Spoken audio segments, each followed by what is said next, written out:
মেয়েরা জন্ম থেকেই মায়ের জাত, তাই নারীদের পক্ষে প্রেমিকা হয়ে ওঠার সিঁড়িটা তুলনামূলকভাবে সোজাই হয়। কিন্তু পুরুষ প্রাচীনকাল থেকেই যোদ্ধার জাত।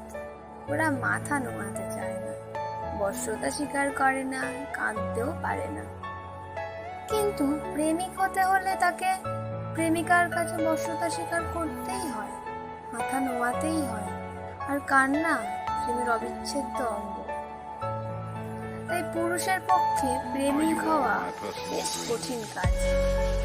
সব পুরুষ প্রেমিক হতে পারে, কিন্তু সব নারী কম বেশি প্রেমিকা হয়ে থাকে। নিজেকে পবিত্র রাখাই হয়তো নারীদের জীবনের সবচেয়ে কঠিন কাজ। কৃষ্ণচূড়ার বসন্তে একটা কথাই মাথায় আসে, কত নারী আগুন ছুঁয়েও সতী হতে শেখে, কত পুরুষ জীবন দিয়েও প্রেমিক হতে পারে।